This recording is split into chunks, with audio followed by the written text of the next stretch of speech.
This is a setup guide for RTA and the Wotw Wisp speedrunning. I'm trying to make this so you can use this for any category you want to run and give as much information you may need for the setup. This video has chapters, so you can skip to the parts you need or skip parts you're not interested in. If you haven't already, join the RTA speedrunning Discord. There you will get the most up-to-date information, so if you're unsure about anything, please ask there. For example, maybe you're using an outdated tutorial, people there will be able to tell and help you. Link to that in the description. Even if you have no questions, you will be welcome as a new runner.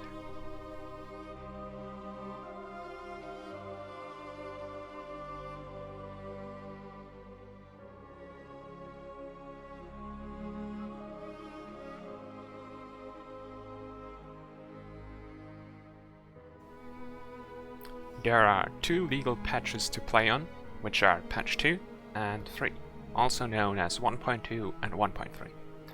I advise you to ask in the Discord about the current matter of your preferred category and which patch is more played and why.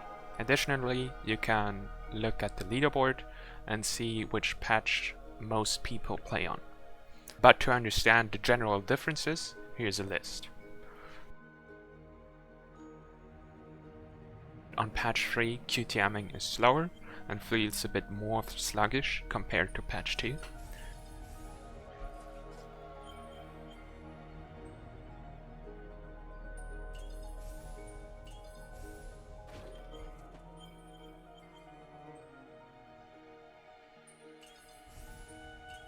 To specify that, there is lag after opening the menu, during which you can't move to the exit button. That is what makes them feel less fluent than on patch 2. Patch 3 added quick access in-game. That way you can also tell if you're on patch 3, which allows for incredible menu glitches. These result in very broken so-called cutscene lifts and other major warping strategies. Depending on the category, these are banned or not.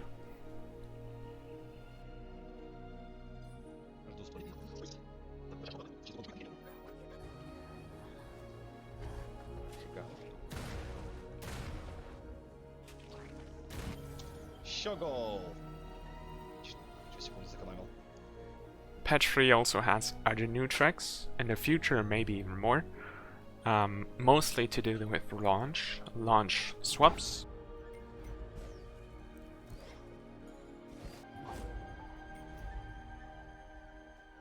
launch boosts,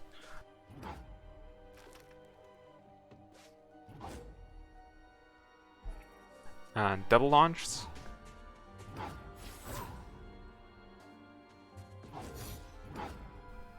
These are not huge tricks that save major time, but it's something you could only implement on patch 3. Patch 3 had a lot of graphical optimizations, and with that looks a lot better than patch 2, if you care about that. Patch 3 has much stronger knockback when getting hit, which screws with various different damage boost strats.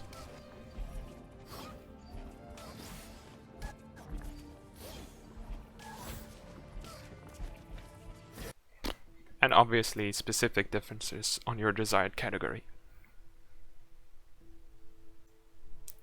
Getting patch 2 is really easy. All you need to do is go to Steam, RTA and enableDebug, Properties, Betas, select patch 2.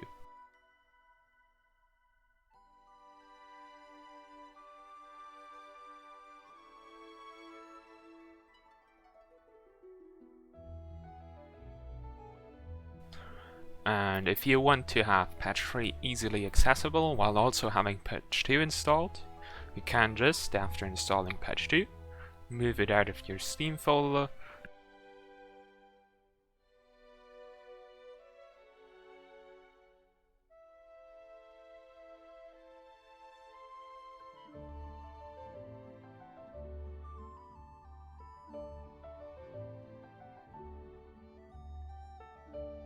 and save it wherever you want.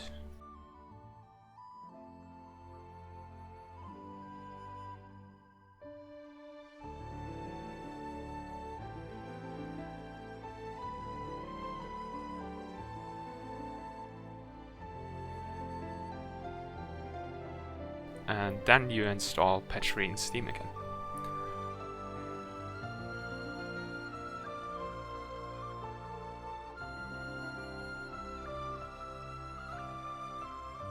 I suggest making 2 shortcuts to open your patch 2 ORI for with and without debug, more on that later. Or if you want to start your game through Steam, you can just add them in Steam as a non-Steam game.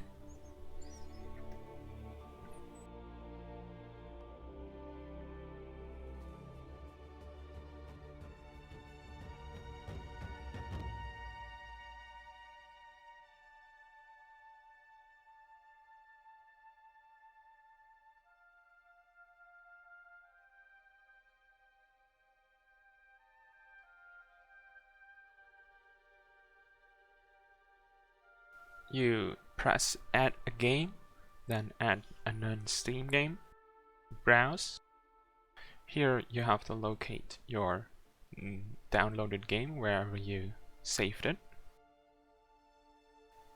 and select the exe file. Then add program as game. You can rename it by pressing on properties and either name it with debug or no debug. And then just do the same process again and name it the other thing.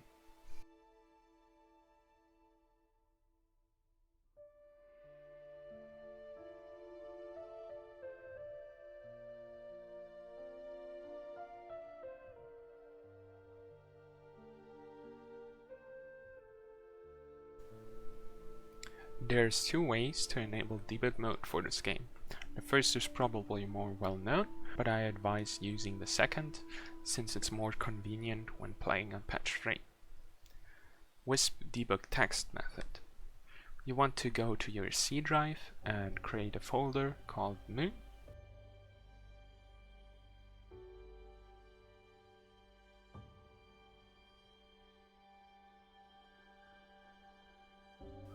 In this folder, you're gonna create a new text file called wispsDebug.txt. After a reboot of your game, you should be able to start your game and press 8 to use debug. For the start option method, you won't have to create any folders or files. All you want to do is add a start option to wherever you usually start your game. It's generally advised to have one shortcut for opening ORI without debug for runs and another for practice. Like that, you won't accidentally have debug commands in your runs, since that is obviously banned. If you start your game through Steam, you can just go to the option button, properties, and at the bottom add the start option. The later part of the start option is just to prevent a little debug menu that opens automatically when debug is enabled, but only on patch 3.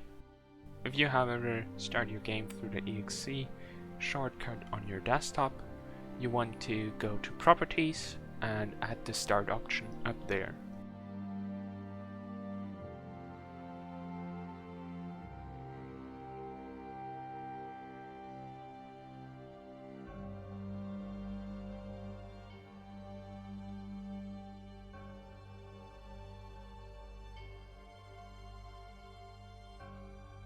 Make sure you do not have the wispsDebug.txt method active during the start option method. After you restart your game, you should be good to go and have debug by pressing 8 on your keyboard. You open the debug menu by pressing 8 on your keyboard. You have different headings which have different uses. For speedrunning practice, you are mostly gonna use the first, general. Before I go all over the columns in general, I want to go over a few button commands which aren't listed in the menu anywhere, so these are very important to know if you want to have efficient practice. In the first column, you can create a save wherever you are right now.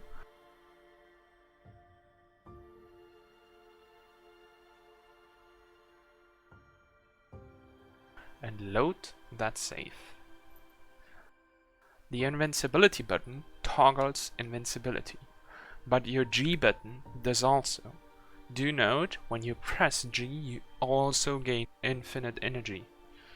So, if you press G, get infinite energy, then open the debug menu and disable invincibility, you will still have infinite energy. So, be sure when using those two. In the second column, you can alter your health, energy, keystones, spirit light, and your Golagor using Shift and Q. Under that, you can toggle all abilities, shards, and weapons. In the third column, the most important thing is the debug render. You can toggle it on or off to see all the game's hitboxes and collisions. It's very useful for certain parts in the speedrun to practice with, or to just get a better understanding of. Besides that, if you run a category with certain glitches like cutscene lifts, the inspector under the scene framework might be interesting. It shows you all currently loaded scenes and the ones next to them. The pink cross is Ori, and the green cross is a movement prediction where Ori might go soon. This impacts when certain scenes load or not, which is useful to know, for example during any percent NMG's map call.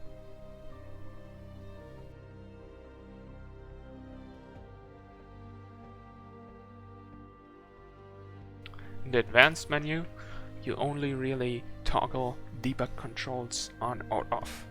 This disables all the button commands I talked about earlier. Note that it only disables the command, not the action. So if you enabled something before, like infinite energy or invincibility, they won't get disabled from just disabling the debug commands. You will still have the infinite energy. This can invalidate runs, so make sure you either run completely without debug or make sure everything is really off. You can add practice saves to your debug. Most categories have premade ones from one of their top runners. Head to the speedrun.com resources site if you want to download those. Making them yourself takes rather long.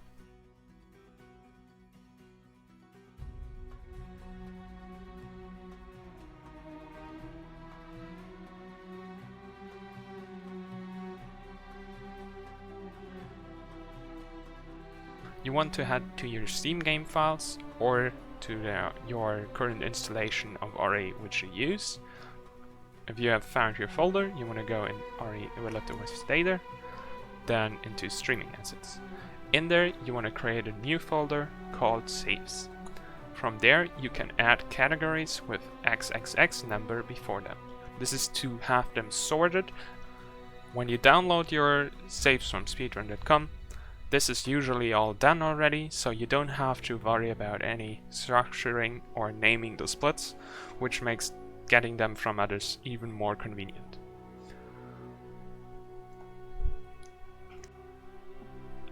If you want to create them yourself, you'll need to head to your local Orient the Will of the Wisp folder. You can do that by typing into your search bar % local updater %, and then pressing enter. Then you'll get into your local updater folder, in which you just press O to get to the Orient the Will of the Wisps folder, and in there you want to scroll down to the files called savefile1.uberstate, and these have your save data from the fitting save file in game. Here you have to be careful, since savefile1 in game is savefile0.uberstate. This is because there are 10 save files and they didn't call the 10th save file 10, but savefile 9. Now you just go play your route, and whenever you want to have a save, quit to menu and copy the save file to the next save. Like that, you can continue playing on the next save, wait until you want to place a save again, and continue so on until you have all 10 or however much you want.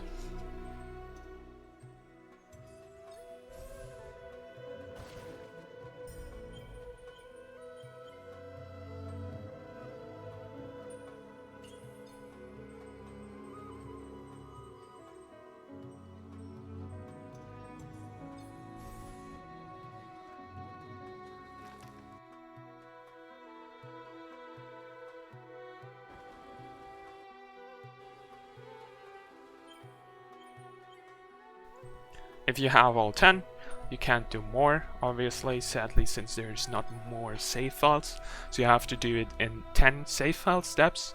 If you are full, you want to quit out of the game, go in that previously mentioned folder, and copy all the save file.uberstate files into your saves folder, and obviously name them and sort them respectively.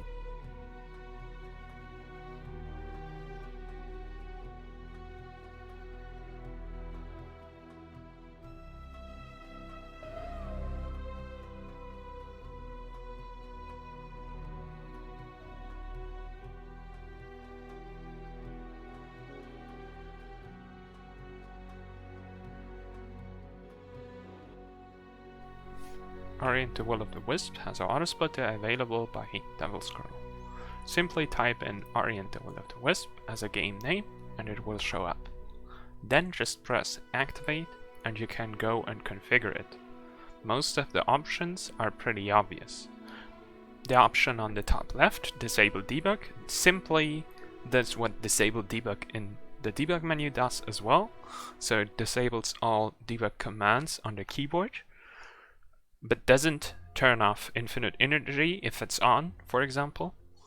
So be careful with this. It just turns all the commands off when the timer is running. But for almost all of the categories exist pre-made and configured split files you can use. You can find them again under resources at speedrun.com.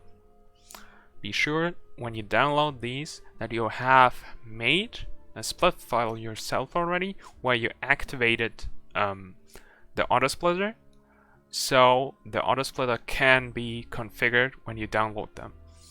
So you want to activate them once, then download.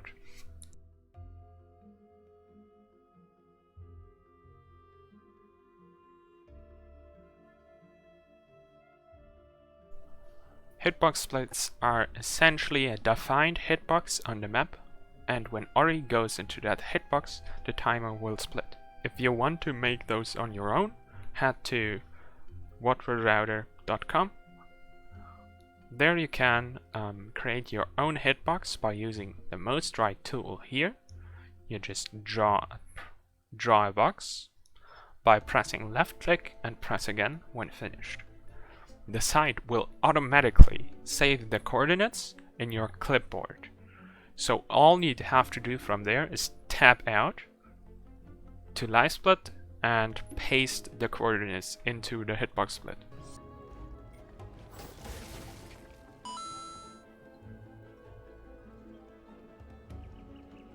The autosplitter has also load removal, which is the time used for submissions. This is because the game varies in load time heavily between different hardware. So make sure your main timer is set to game time, not real time. Alternatively, you can add another timer for real time.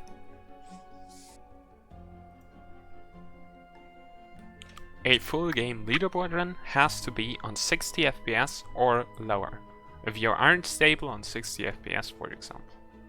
This is due to the game's physics being heavily influenced by FPS and making it fair for everyone.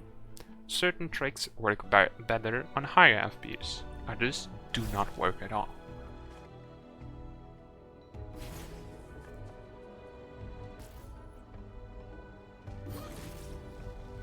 With VSync, you can sync your FPS to your monitor's refresh rate. You can do that if that is 60. If you have higher hertz, you use the in-game FPS limiter. Additionally, you could also use, for example, NVIDIA to cap your FPS. The way you limit your FPS can have differences on sentry jumps and maybe other tricks as well. You cannot change your FPS value during the run. Top 10% of the leaderboard have to have FPS displayed during the run, so do so if you can. You can do it with livesplit using RTA and wisps's autosplitter. You can just add text space and write FPS, or use Steam's FPS viewing feature.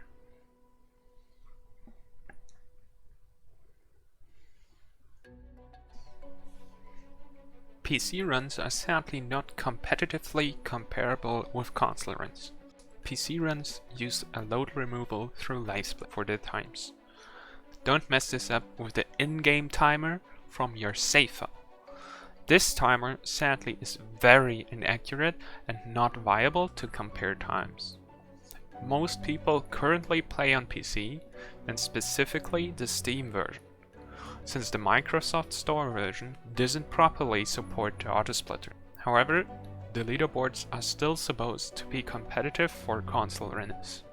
Currently, they go on the same board, but can be compared using the Speedrun.com filter feature. Console runs are all timed in RTA, since the hardware from the same console is the same. Keyboard or controller mostly depends on personal preference, and a bit on your favorite category. Generally, keyboard and controller have different advantages.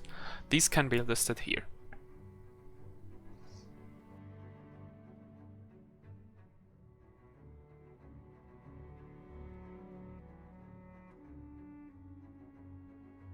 Launch lights, which are not possible on controller.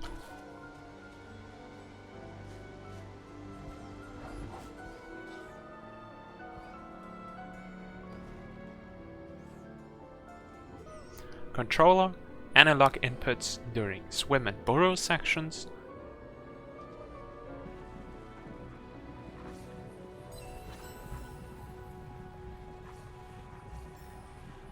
analog launch and bash during blind movement.